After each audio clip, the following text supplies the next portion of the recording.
Imagine burying a perfectly healthy clove of garlic into the richest soil you can find. You water it faithfully, give it the right light, the right care, but when harvest time finally arrives, you reach down and pull up something barely the size of a sad wrinkled marble. Meanwhile, just a few feet away, in the exact same earth, another clove has swelled into a full, gorgeous bulb, bursting with flavor and vitality. Same soil, same sun, same water. So what made the difference? It wasn't luck, it was who was growing beside it. Beneath the surface of every garden, plants are constantly in conversation, sharing resources through their root networks, exchanging chemical signals, and either quietly lifting each other up, or slowly draining each other dry. Your garlic didn't struggle because of the soil, it struggled because of its neighbors. Today we're going to decode exactly who those neighbors should be, the 5 sacred partners that will genuinely unlock your garlic's full growth potential, and the 7 deeply incompatible plants that need to come out of your garden plan right now. And if you want to go even deeper after this video, I have an entire companion planning playlist waiting for you. Every pairing, every secret mapped out across your whole garden. I'll link it at the end. But first, who earns the #1 spot on our list? It's a soft, delicate plant you'd almost never expect to find thriving right beside something as bold and pungent as garlic. So, who is the #1, absolute perfect partner to start building our garlic's sacred neighborhood? It's actually 2 of the softest, most delicate plants in your entire garden, spinach and lettuce. But how in the world do fragile leafy greens actually help a tough, pungent plant like garlic? It comes down to creating a living blanket. You see, garlic grows straight up with tall, skinny leaves that let a ton of harsh sunlight hit the bare soil. That baking sun dries out the earth, evaporates the healing moisture, and wakes up thousands of sleeping weed seeds. Spinach and lettuce step in to perfectly cover that bare dirt, locking in the water and completely smothering those weeds before they can even sprout. Wait a minute though, if they are crowded together, covering the soil right next to your garlic, won't these greens steal all the water and food, leaving your garlic to starve? Doesn't crowding them ruin the flow of energy and the balance of your garden bed? Actually, no. This is where the perfect sacred partnership happens. Spinach and lettuce have very shallow roots that stay right near the surface, sipping water from the topsoil. Garlic roots, on the other hand, dive much deeper underground. They are pulling their nutrients from completely different levels of the earth. By occupying different layers, they share the exact same space without ever fighting or stealing from one another. It creates a perfect spatial harmony in the soil, just like balancing the energy in a well-designed room. They protect each other, making sure every inch of your garden is thriving. So, we've covered the ground with our living mulch to lock in the water, but what about the energy and protection above the ground? Who is the ultimate healer for our garlic? Say hello to companion #2, chamomile. Now, you probably know chamomile as a soothing, relaxing tea that helps us sleep at night. But what in the world does a gentle, calming herb do for a spicy, pungent bulb like garlic? Does it just make the garden look pretty? It actually does something incredible beneath the surface. Planting chamomile nearby acts as a natural tonic. It actually improves the overall flavor and size of your garlic, bringing a deeply balancing, healing energy to the surrounding soil.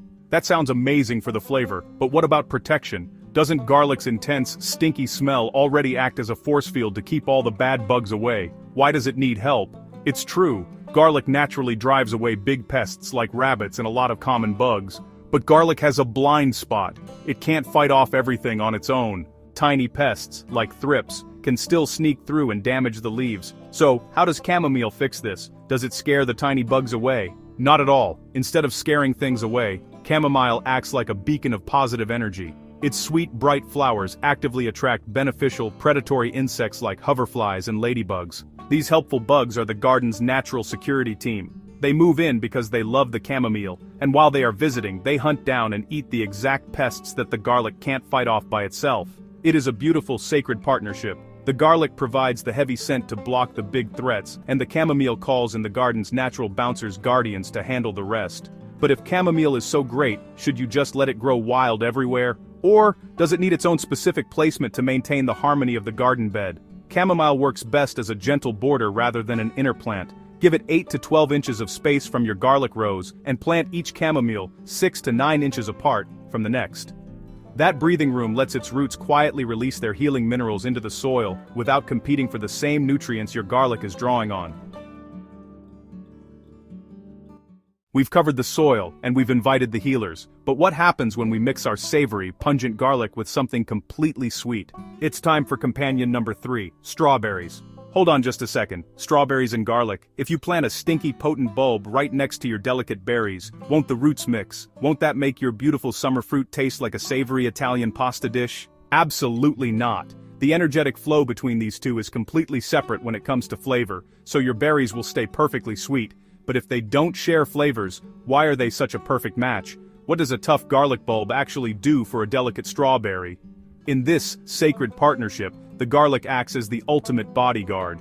Strawberries are constantly under attack by tiny destructive pests called spider mites. But those mites absolutely hate the strong, sulfurous smell of garlic. The garlic creates an invisible force field of protection, completely confusing the pests and keeping the berries safe. But a truly healthy relationship requires perfect balance, right? If the garlic is doing all the heavy lifting and acting as a bodyguard to protect the berries, what does the garlic get in return? Why would it waste its energy?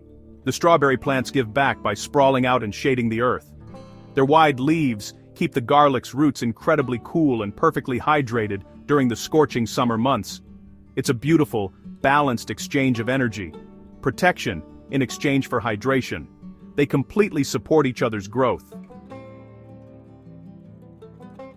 We've covered the ground with our living mulch, and we've protected our sweet summer berries. But what about the flower garden? Can garlic protect a beautiful bloom just as well as it protects a vegetable? It's time for companion number 4, and this is a classic garden tale of Beauty and the Beast, the rose bush.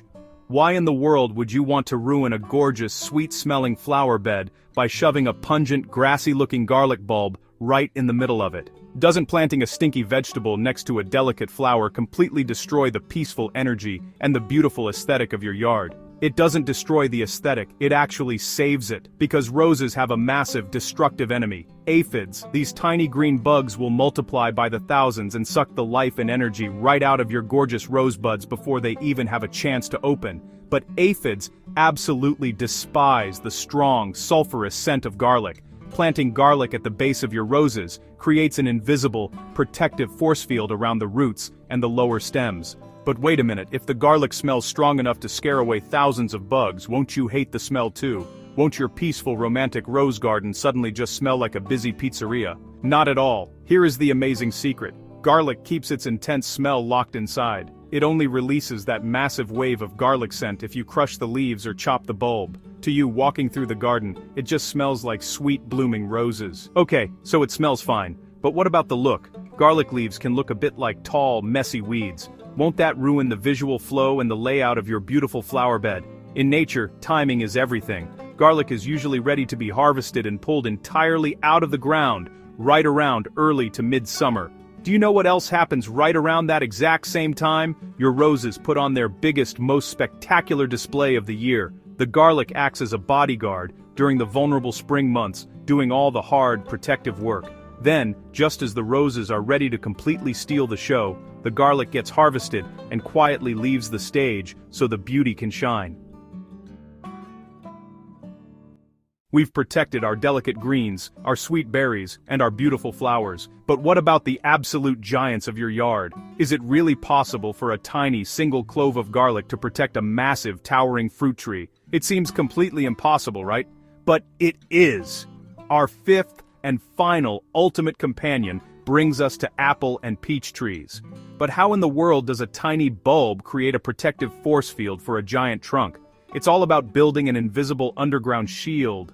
You see, fruit trees are constantly targeted by sneaky destructive pests called borers. These bugs try to dig right into the wood of the tree's trunk, destroying its health and energy from the inside out. But when you plant garlic around the tree, the garlic roots release powerful sulfur-based compounds deep into the dirt. This creates a confusing, pungent barrier that literally masks the scent of the sweet fruit tree, sending those destructive pests running the other way. That sounds like the perfect defense. So, should you just dig a hole and hug the garlic right up against the base of the trunk to keep it safe? Definitely not. If you plant it too close, you ruin the energetic flow of the roots, and they will actually fight each other for water. Instead, you need to plant your garlic in a wide circle at the drip line. But what exactly is a drip line? Imagine holding a giant umbrella. The drip line is the imaginary circle on the ground right where the edge of the tree's furthest branches end. This is exactly where the tree's active, thirsty roots are sitting, waiting to drink up the rain. That makes it the absolute perfect spot for the garlic to sit and share its protective, healing energy. We've now built the ultimate harmonious neighborhood for your garlic. The ground is covered, the beneficial insects are drawn in, and the energy of the garden is perfectly balanced. But knowing who to invite is only half the wisdom, because if you take all of these perfect companions and crowd them together without intention, that beautiful, peaceful energy turns into competition, roots tangling, nutrients being pulled in every direction, and your garlic paying the price. So let's talk about the exact spacing that keeps everything in harmony. Your garlic itself sets the foundation. Plant each clove 4 to 6 inches apart, with 12 inches between rows, pressed about 2 inches deep into the soil, pointed tip upward. That 12-inch row gap is important. It's the breathing room where most of your companion magic will live.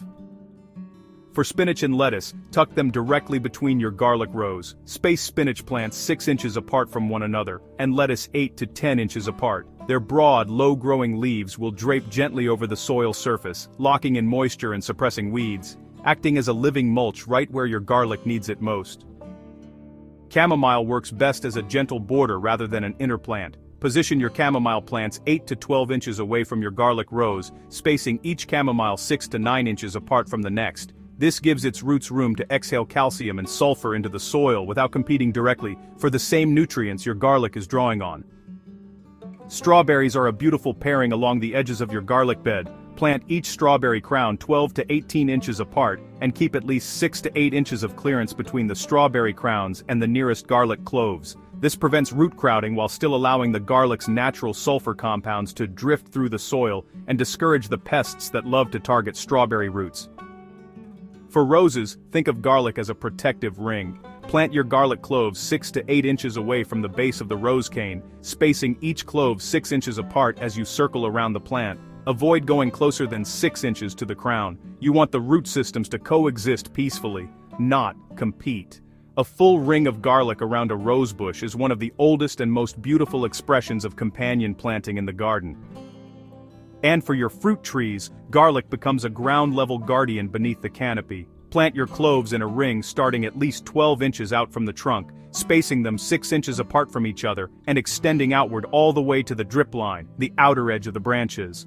That entire zone beneath the tree is fair ground for garlic, and it will quietly patrol the soil for fungal pressure and burrowing pests while the tree does its work above. When the spacing is right, every plant in your garden has room to give and room to receive. The roots find their own rhythm. But what happens when you get all of this right, and still invite the wrong plant into the space? It's time to talk about the 7 deeply incompatible neighbors that will quietly unravel everything you've just built. Let's start with our first 2 toxic neighbors, beans and peas. What in the world did a sweet, innocent, crunchy little pea ever do to a tough garlic bulb? Did it steal its water? Did it block its sunlight? Actually, no. In this toxic relationship, the pea did absolutely nothing wrong. The garlic is the bully here. But how does a tiny garlic bulb bully a massive climbing beanstalk? It uses invisible underground chemical signals. Garlic roots naturally release a strong mineral called sulfur into the dirt. That sulfur acts like an invisible wall that completely stops beans and peas from growing. They will stay stunted, yellow, and sad. But why on earth does garlic do this? Is it just trying to be mean and ruin the garden's harmony? Not at all. Garlic is just incredibly hungry. It wants to hoard all the rich nitrogen in the soil for itself. So, it literally pushes the legumes away to keep all the nutrients on its side of the bed. Okay, so beans and peas are out. What about our third grumpy neighbor, asparagus? Asparagus takes years and years to build up its strength and grow into those delicious spears, so why would a quick-growing garlic plant even care if it's nearby? Because they are deeply incompatible neighbors. They both want to live in the exact same neighborhood. Asparagus and garlic both have root systems that reach for the exact same nutrients at the exact same depth in the soil. So if they are forced to share a tiny space and fight over the exact same food, who wins the ultimate battle? Nobody wins. The energy is completely drained from both of them. They both end up exhausted, tiny, and bitter. keep them in entirely separate beds. So, we know to keep the beans away, and the asparagus in its own zone. But what about our fourth, fifth, and sixth toxic neighbors? Onions, leeks, and chives. Wait a minute. Aren't onions, leeks, and chives all in the exact same plant family as garlic? Shouldn't brothers and sisters get along perfectly and share the same happy energy? You would think so, but planting them together is a terrible idea. Why is a family reunion so dangerous for your garlic? Because they share the exact same bad bugs and sicknesses. What happens if a hungry, destructive bug called an onion maggot finds your beautiful row of onions? It won't just eat one onion and leave. It will invite its entire extended family over to completely devour your onions, your leeks, your chives, and then it will eat your garlic for dessert. By planting them together, you aren't building a family. You are setting up an all-you-can-eat buffet for the worst pests in the yard.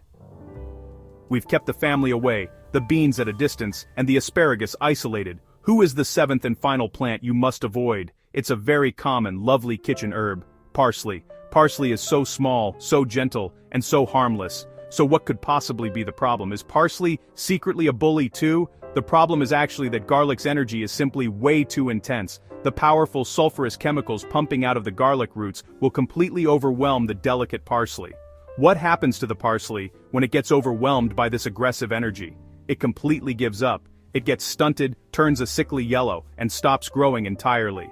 So, what should you plant next to your garlic instead of parsley? You go right back to our amazing resilient healers like chamomile that actually love and thrive on the garlic's strong protective vibes energy. So, your garlic is perfectly planted. The deeply incompatible neighbors are officially kept at a distance. The 5 sacred companions are standing guard, covering the soil, drawing in natural guardians, and quietly working to give you the biggest, most flavorful harvest of your life.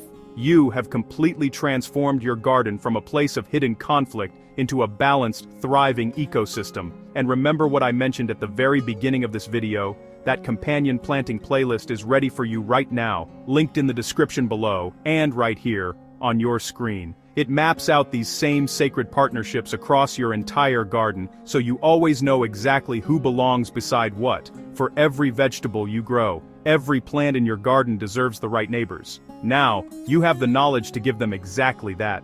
Thank you so much for exploring the garden with me today. If you discovered a brand new secret about your garlic, hit that like button and subscribe, so you never miss another way to heal and harmonize your garden. And if you're ready for the next step, click the video on your screen right now to discover 10 best strawberry companion plants for juicy harvests. Thanks for watching, and I'll see you there.